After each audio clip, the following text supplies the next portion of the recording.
dans le Seigneur, nous faisons ça. Ok. Bien-aimés en Jésus-Christ, que la paix et la grâce de Dieu soient avec chacun d'entre vous. Nous bénissons le Seigneur de ce que lui a accordé nous cette opportunité pour que nous capables de retrouver nous. Et encore une fois, à l'aube de l'année 2014, nous retrouvons nous dans le premier mardi du mois de janvier pour que nous continuions à l'étude de la parole de Dieu, partager ça que bon Dieu serré pour nous à travers la lettre que l'apôtre Paul écrit aux chrétiens d'Éphèse et également aux fidèles en Jésus-Christ. Et nous toutes qui sommes les nous sommes des fidèles en Jésus-Christ. Donc nous avons toujours considéré que cette lettre nous a aussi été adressée. En effet, comme nous tous connaissons, c'est un livre christologique qui gagne 6 chapitres.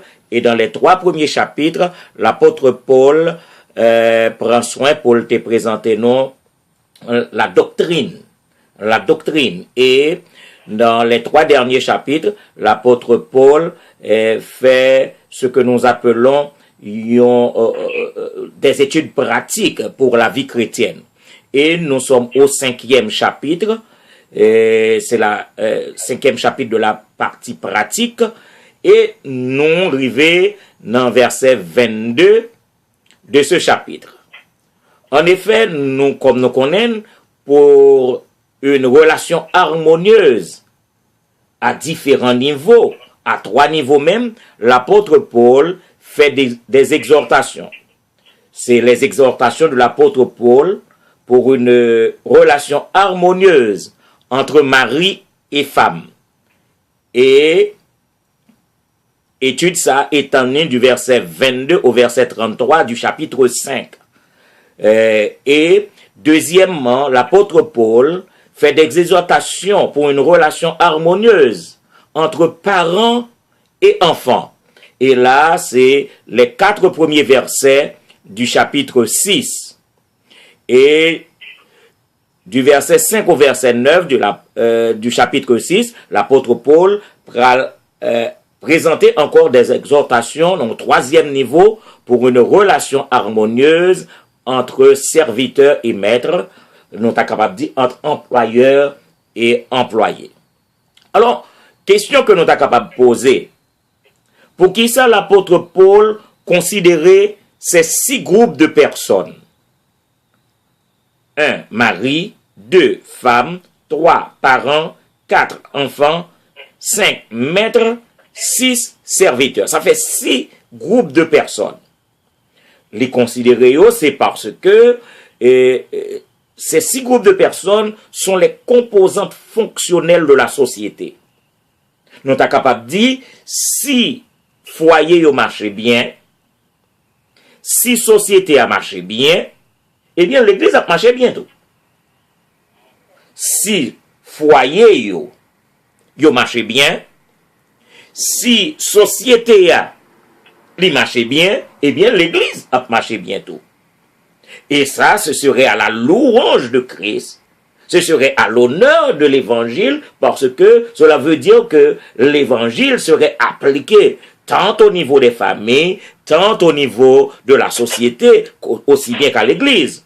Et ce serait à l'unité de l'église, parce que, comme nous toujours dit, l'objectif de l'apôtre Paul, c'est l'unité de l'église. Ce serait à la valorisation, au profit de l'église de Jésus-Christ. Donc, l'apôtre Paul considérait ces 6 groupes de personnes, mari et femme, Éphésiens 5, 22, 33, parents et enfants, Éphésiens 6, 1 à 14, et employeurs et employés, maîtres et serviteurs, dans Éphésiens 6, du verset 5 au verset 9. Alors, ça qui concerne nous à souhait pour étude pas, non? On dit que c'est l'exhortation de l'apôtre Paul pour une relation harmonieuse entre mari et femme. Et ça va porter nous à faire la lecture de la parole de Dieu dans Éphésiens chapitre 5, du verset 22 au verset 33. M'appelez pour nous très rapidement et m'espérer que nous prêté attention et pour nous capables vraiment saisir ça l'apôtre Paul, l'enseignement, l'exhortation de l'apôtre Paul au foyer chrétien. Il est écrit, femmes, soyez soumises à vos maris comme au Seigneur, car le mari est le chef de la femme, comme Christ est le chef de l'Église, qui est son corps et dont il est le sauveur. Or, de même que l'Église est soumise à Christ, les femmes aussi doivent l'être à leur mari en toutes choses. Marie, aimez vos femmes, comme Christ a aimé l'Église et s'est livré lui-même pour elle, afin de la sanctifier par la parole, après l'avoir purifiée par le baptême d'eau, afin de faire paraître devant lui cette Église glorieuse, sans tache, ni ride, ni rien de semblable, mais sainte et irrépréhensible. C'est ainsi que les maris doivent aimer leurs femmes comme leur propre corps. Celui qui aime sa femme s'aime lui-même, car jamais personne n'a haï sa propre chair, mais il la nourrit et en prend soin comme Christ le fait pour l'Église, parce que nous sommes membres de son corps. C'est pourquoi l'homme quittera son père et sa mère et s'attachera à sa femme, et les deux deviendront une seule chair. Ce mystère est grand. Je dis cela par rapport à Christ et à l'Église. Du reste, que chacun de vous aime sa femme comme lui-même, et que la femme respecte son mari. Un très bel passage, mais j'espère que nous habitués à lire et tout le monde connaît qui ça qui dit là. Et nous allons faire une première considération. Première considération que nous avons fait, nous avons posé la question à savoir, pour qui ça l'apôtre Paul, au lieu d'utiliser la méthode régulière de la création, saisis bien ça m'a dit là, au lieu que l'apôtre Paul utilisait la méthode régulière de la création, homme d'abord, femme ensuite, et les enfants après. Pour qui ça? Pour le présenter exhortation, l'apôtre Paul inversait les positions. Regardez bien, oui. Au verset 22, l'apôtre Paul inversait les positions, il va commencer par la femme. Et la même constatation nous fait en Colossiens 3, du verset 18 au verset 20, que l'apôtre Paul commençait dans la lettre écrite aux chrétiens de Colosse, il commençait par la femme. Ce qui laisse supposer que c'est pas une erreur de la part de l'apôtre Paul, au lieu que l'observer la méthode régulière, homme, femme, enfant, eh bien l'apôtre Paul passait par femme d'abord, homme en deuxième position, et ensuite enfant. Ça, un petit genre, Portem m'a fait des recherches. Et Portem aussi à considérer non seulement les versets 26 et 27 de Genèse, chapitre 1er, et soit qui en relation à la formation de l'homme et la femme, mais ça Portem à considérer l'historique et la chronologie des événements. Comprenez bien ça me dit. Ça Portem à considérer l'historique et la chronologie des événements avant que me tirer conclusion. Cela veut dire que comment bon Dieu te fait bagayo une après l'autre.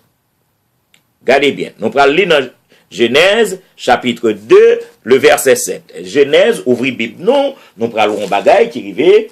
Genèse chapitre 2 le verset 7.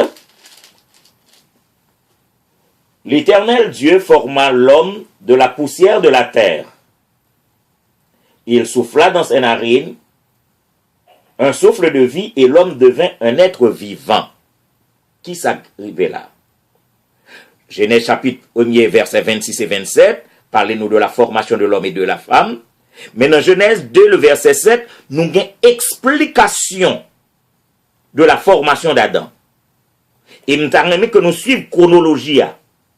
Nous avons une explication de la formation, comment bon Dieu formait Adam. Parce que nous lisons, l'Éternel Dieu forma de la poussière de la terre l'homme, il souffla dans ses narines un souffle de vie et l'homme devint un être vivant.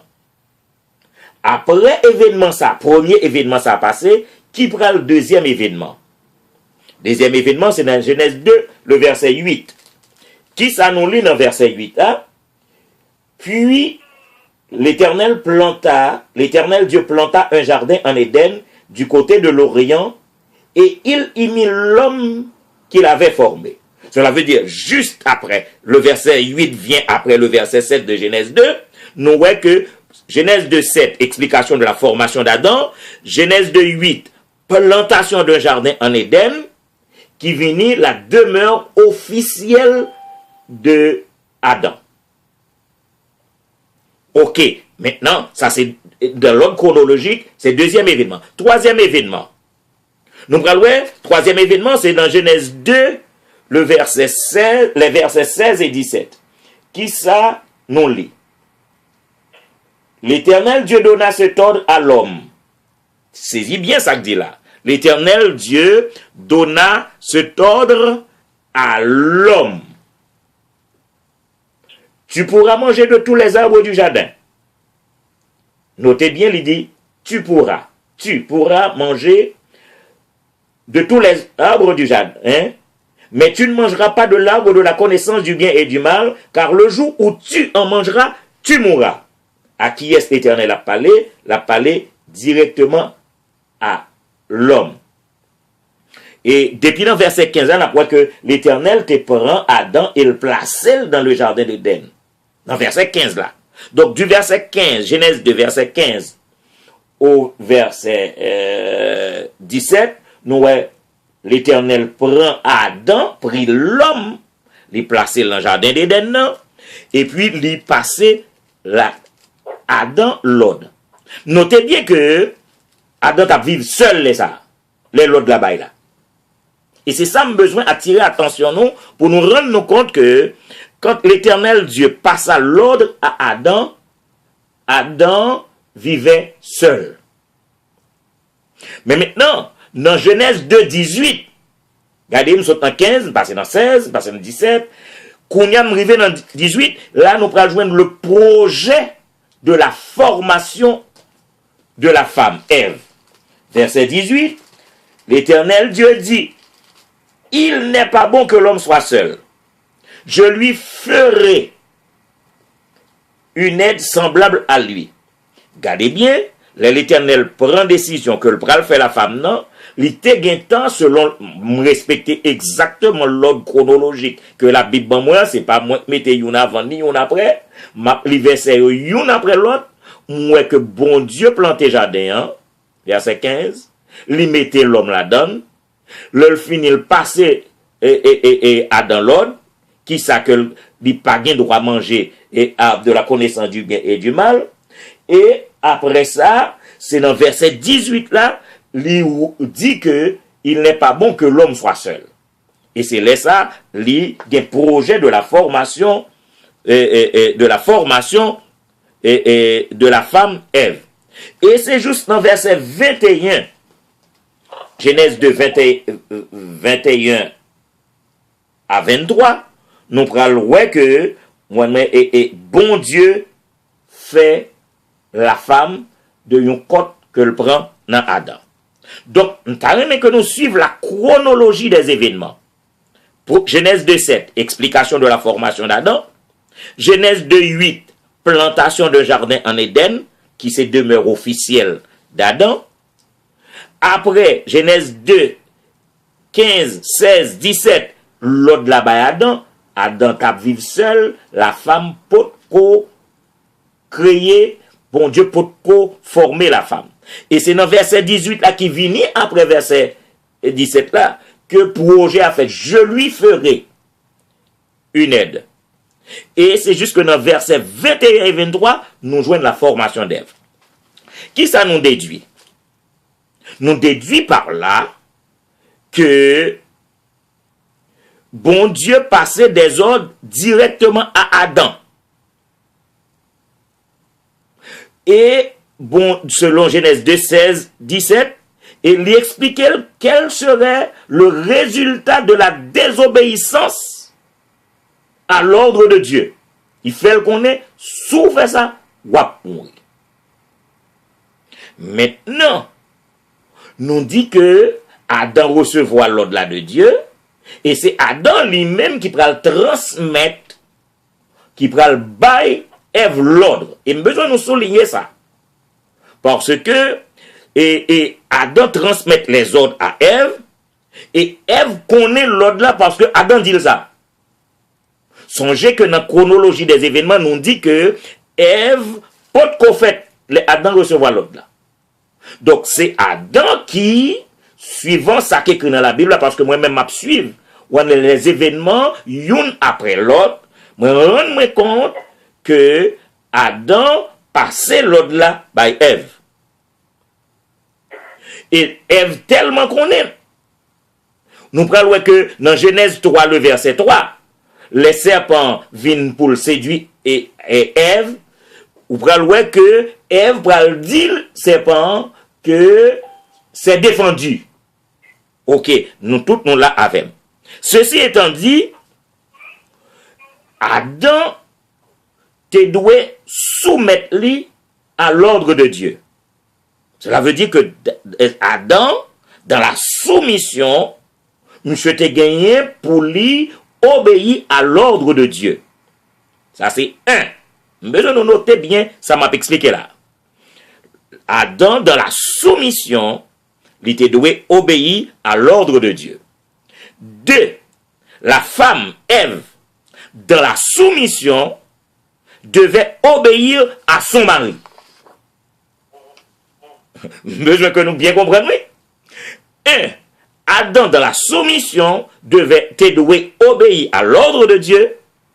Deux, la femme dans la soumission, Ève, devait obéir à l'ordre reçu de son mari. Nous sommes dans Éphésiens, mal dans la Genèse pour montrer nous comment bagaille la taille. Et maintenant, Ève, en tant que femme, si elle est soumise à son mari, nous sommes capables de dire la soumission directe d'Ève à son mari, c'est une soumission.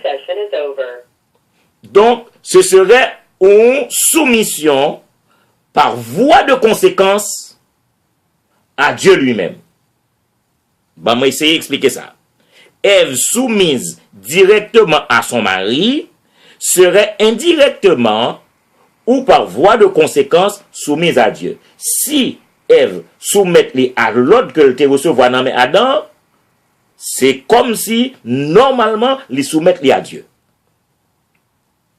Et nous allons noter, s'il vous plaît, que chute Adam commence à faire arriver. La chute d'Adam fut provoquée par l'insoumission et la désobéissance d'Ève à son mari. Je dis ça parce que j'ai besoin de comprendre. La chute d'Adam, c'est le résultat de la désobéissance d'Ève à son mari. Parce que Ève va recevoir et l'autre là directement dans l'Éternel, il était recevoir de la part d'Adam. Donc du fait que le pas soumettre à Adam, est-ce à partir de ce moment, il va provoquer la chute d'Adam. Alors, moi-même, moi dit, c'est dans ce sens, alors c'est une supposition que me fait. C'est moi, là, je prends ça sous responsabilité, je pas dit c'est les grands théologiens, ceci, cela, mais me dit, il t'a semblé que l'apôtre Paul, monsieur rend bien compte de ça qui passait dans le jardin d'Éden, non? Et il dit, bon, commencer par la femme. L'Ibral dit, femme, soyez soumise à vos maris. Parce que, pour qui ça, l'apôtre Paul commençait par la femme, pour qui ça n'a pas commencé par l'homme? Ça t'a semblé que M. référait, ou aller à l'événement dans le passé, dans le jardin d'Éden, et puis il dit, ah, c'est par la désobéissance d'Ève à son mari qui fait ça arriver. Bon, commencer par mesdames, pour me faire mesdames qu'on est femmes, soyez soumises à vos maris. En effet, on a noté les frustrations et les nombreuses questions que mesdames à l'équiléo a gagné face à l'exhortation de l'apôtre Paul.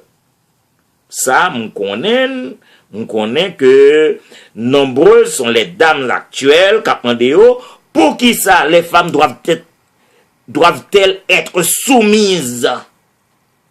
Pour qui ça n'oblige soumises? Peut-être, deuxième question que mesdames y'ont qu'à poser, pour qui ça, nous tous les deux, mari et femme, nous pas qu'à chef en même temps? Ouais. Il y a peut-être première question à demander. Pour qui ça nous oblige toujours à soumettre. Deuxième question, est-ce que nous tous les deux, nous pas qu'à chef tout en même temps? Alors, moi-même, je viens l'autre question. Comment les femmes chrétiennes d'aujourd'hui, soulignez bien samedi, les femmes chrétiennes d'aujourd'hui, comment ils comprennent position vis-à-vis la parole de Dieu face à la culture moderne? Je vais répéter ça. Comment les femmes chrétiennes, nous ne vais pas parler des femmes en général, je vais parler des femmes chrétiennes d'aujourd'hui, comment ils comprennent position face à l'autorité de la parole de Dieu, face à la culture moderne, le féminisme, on est tout ça, gens, vous voulez là. Et peut-être, il est capable de poser encore une autre question. Bon, l'apôtre Paul parlait, j'en parlais là. Est-ce que l'apôtre Paul l'a encouragé et famille pour yo livrer yo en bateau au sayo et puis comme des victimes sans défense? Est-ce qu'on a toute question que les femmes modernes a posé tête? Est-ce que nous sans défense, oh bon monsieur c'est chef bon nous soumettons et puis finalement nous victimes? Ah sans besoin que nous des gens qui sont capables de rester carrément dit bon et ça l'apôtre Paul t'a dit c'est pas pour moun passer c'est pas même besoin de comprendre que n'a étudié la lettre de Paul aux Éphésiens et aux fidèles en Jésus-Christ. Cela veut dire que c'est une recommandation à toutes les femmes chrétiennes de toutes les races, de toutes les classes, de toutes les générations, puisque l'apôtre Paul non seulement adressait aux chrétiens d'Éphèse, mais il adressait aux fidèles en Jésus-Christ. Et si les femmes d'aujourd'hui, les femmes chrétiennes d'aujourd'hui sont des fidèles en Jésus-Christ, donc l'apôtre Paul parle à vous, ou pas qu'à retirer tête ou la date. Alors, l'apôtre Paul commençait par la femme, comme pour rappeler à la femme chrétienne, je dis bien souple, tendez bien, je dis la femme chrétienne de se soumettre à son mari chrétien. Je répète, je répète, l'apôtre Paul commence par la femme comme pour rappeler à la femme chrétienne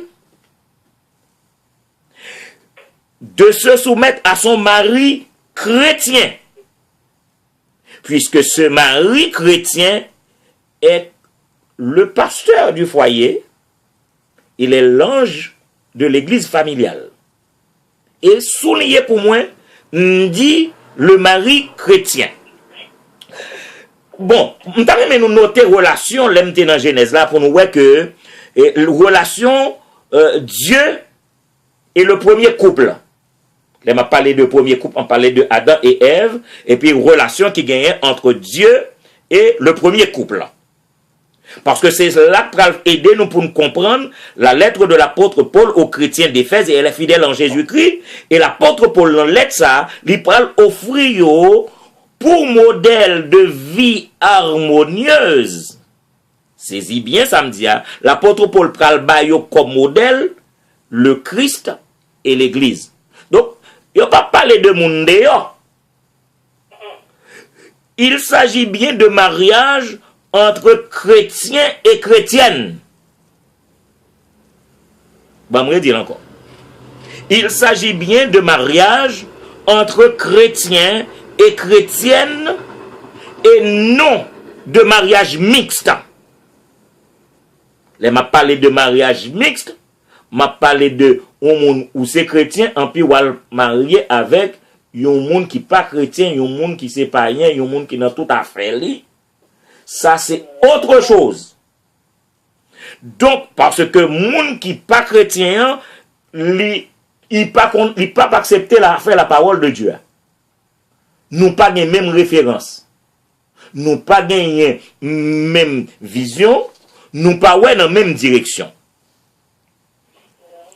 Là, bon, essayer, me rappeler que nous avons prêché dans l'église Siloé, et puis nous avons fait une allusion, et m'a partagé allusion avec nous. Et m'a demandé nous, pour nous noter.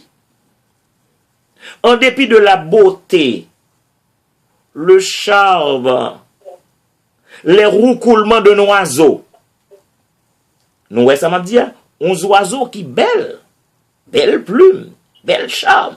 Et puis, les oiseaux ça a chanté, c'est wololoy. Et mais nous connaissons. Poisson ça, il n'est pas capable de marier avec, oiseaux ça pas capable marier avec un poisson. Oiseaux ça, il n'est pas capable marier avec un poisson. Parce que oiseaux c'est en l'air à voler, c'est sous pied boiré. Poisson c'est dans la mer lié. Et poisson ça,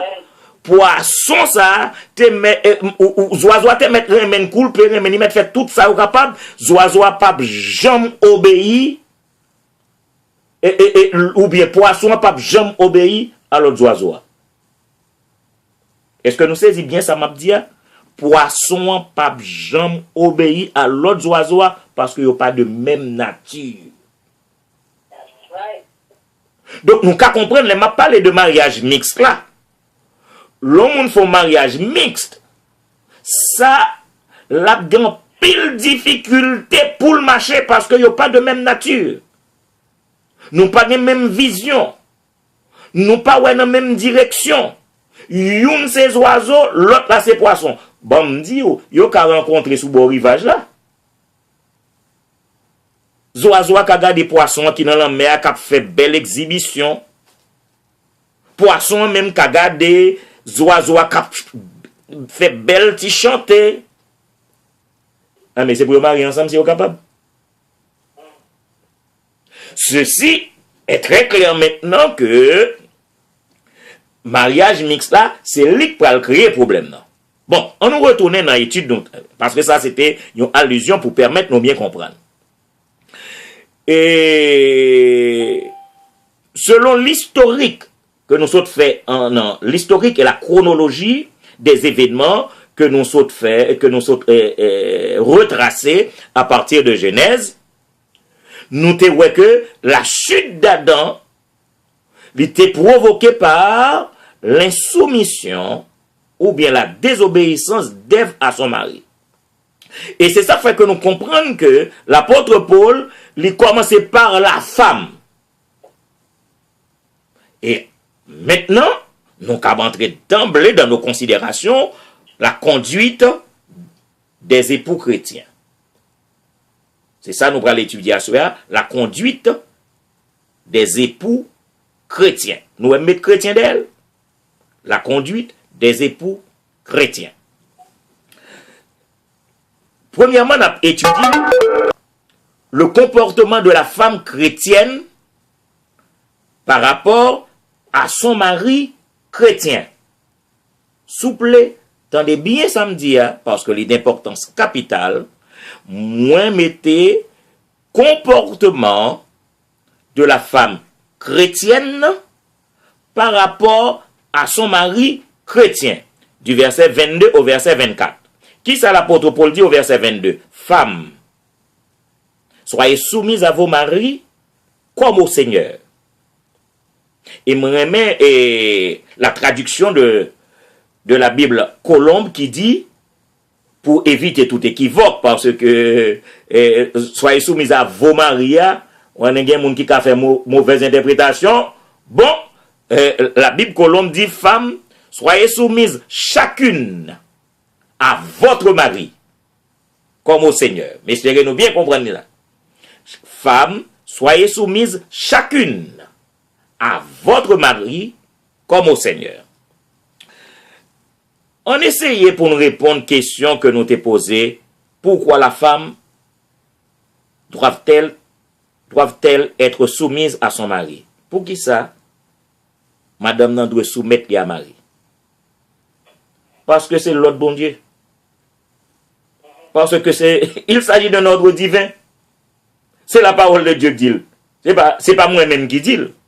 Nous tous nous d'accord avec que 2 Timothée 3,16 dit toute écriture est inspirée de Dieu. Donc si toute écriture est inspirée de Dieu, si l'écriture dit femmes soyez soumises à vos maris, eh bien, mon qui t'a posé des questions, pour qui ça doit soumettre? Parce que la parole de Dieu dit faut soumettre. On connaît ça pour poser un pile de questions et me prêt pour répondre à toutes les questions qui me seront posées. Deuxième question, c'était pourquoi nous tous les deux, le mari et la femme, ne peuvent-ils pas être chefs en même temps? Nous tous qu'on réponse là. Gon proverbe créole qui dit décroque pas chanter dans le même basse-roue, pas arrêter dans le même basse-roue. 2 chefs au même titre. 2 chefs. Même côté, il n'y a pas besoin d'entendre. Donc, si 2 chefs, depuis 2 chefs, un côté, il n'y a pas besoin d'entendre, il y a le même pouvoir, même temps, il n'y a pas besoin d'entendre, est-ce que nous pensons que bon Dieu t'a premièrement créé des autres ça? Donc, bon Dieu dit, le mari est le chef de la femme. Troisième question que je me posée, comment les femmes chrétiennes d'aujourd'hui comprennent position par rapport à la parole de Dieu, l'autorité de la Bible, alors que ce sont des femmes modernes, Réponse là, nous encore dans la Bible, dans Acte 5, verset 29b, qui te dit, il faut obéir à Dieu plutôt qu'aux hommes. Est-ce que nous parlons, puisque les Kounia, c'est le féminisme, tout le monde a... Non, attendez. Ça, c'est mouvement humain. Ça, la parole de Dieu dit, c'est lui pour nous obéir. Il faut obéir à Dieu plutôt qu'aux hommes. Dernière question nous t'ai posée. Est-ce que l'apôtre Paul encourageait la femme pour livrer en victime sans défense à un mari? Ah ben, bah, me dit non. Question ça. Je n'ai pas même besoin de répondre ni. Parce que, son mari chrétien, ou mari chrétien, mettez derrière le chrétien, selon Ephésiens 5, le verset 25, mari ça n'a pas jamais abusé. Parce que c'est un mari, selon Ephésiens 5, verset 25, et là, nous arrivons dans verset 25 là, nous prenons loin nous comportement un tel mari. Et c'est ça que fait qu'on y a, ou admet l'apôtre Paul, lit comme ça, il dit femme, ou pas besoin d'un problème. Ou pas besoin d'un problème. Soyez soumises, chacune à votre mari, comme au Seigneur. Et là, je vais faire 3 considérations que je vais faire ensemble avec nous à soir. Première considération, c'est la manière de cette soumission. Verset 22. Deuxième considération, c'est la raison de cette soumission. Verset 23. Et troisième considération, la mesure de cette soumission. Verset 24. Je vais me reprendre pour nous. Première considération, la manière de cette soumission, verset 22. La raison de cette soumission, verset 23. Et la mesure de cette soumission, le verset 24. Bon, on commence par première. Regardez qui ça, nous lisons dans verset 22. femmes, soyez soumises à vos maris comme au Seigneur. Waouh! Comme au Seigneur. Et nous, ouais, c'est un rapport de comparaison. La manière de cette soumission, même gens, ou soumettent à Seigneur. Ouais, la manière de cette soumission, même gens, ou soumettent à Seigneur là. Un rapport de comparaison, même gens, comme. Parce que, regardez bien dans verset 20, nous parlons que dans verset 23, ce Seigneur, il porte le titre de chef. Dans verset 23, nous parlons que le mari est le chef de la femme, comme Christ est le chef de l'Église. Waouh, waouh, waouh. Christ porte le titre de chef. Et à nous reconnaître avec les aimables caractéristiques de son leadership, de sa conduite en tant que tel. Alors, moi, pensé, l'état vraiment maladroit, l'état vraiment inconcevable, que une sœur qui est réellement chrétienne,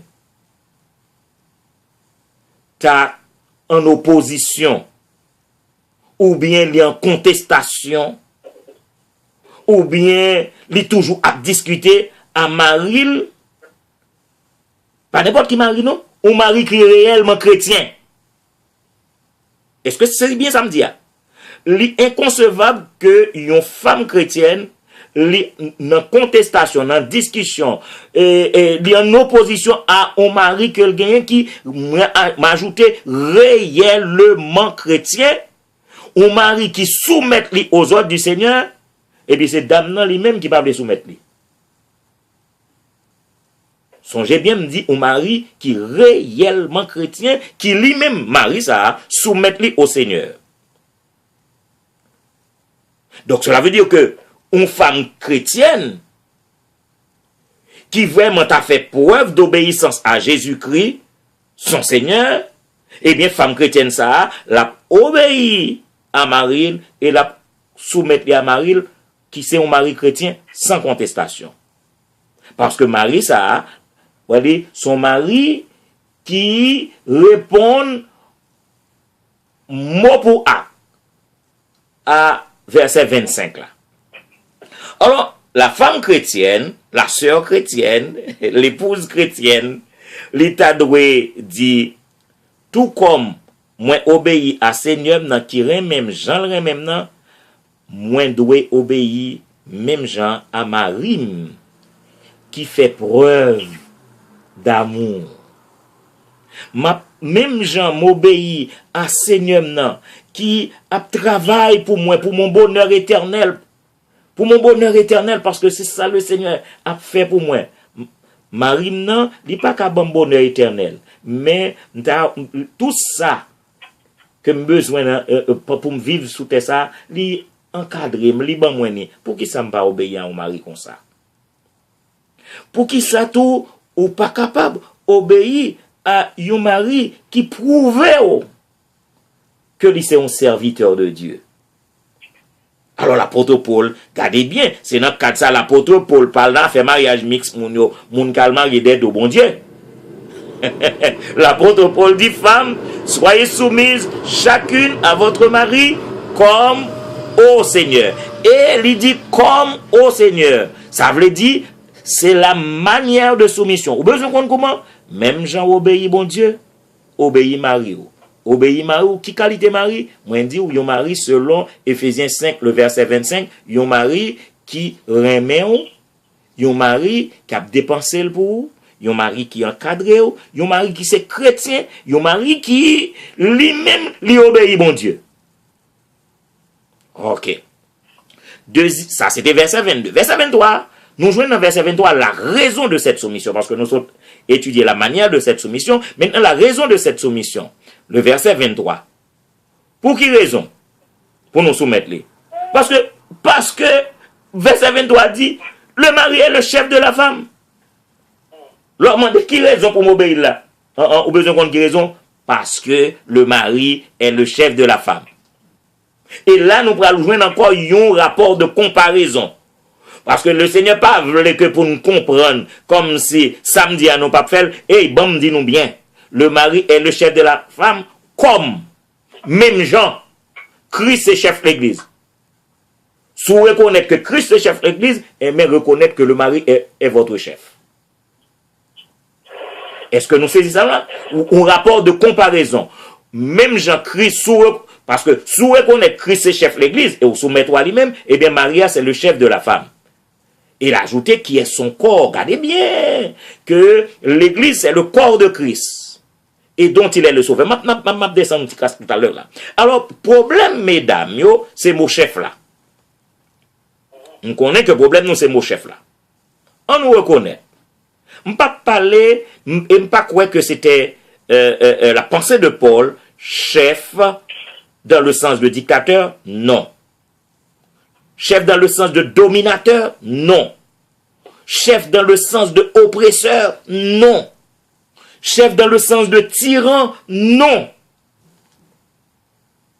Eh bien, comment, demandez-moi, m'a dit non que c'est chef en tant que berger. Chef en tant que protecteur.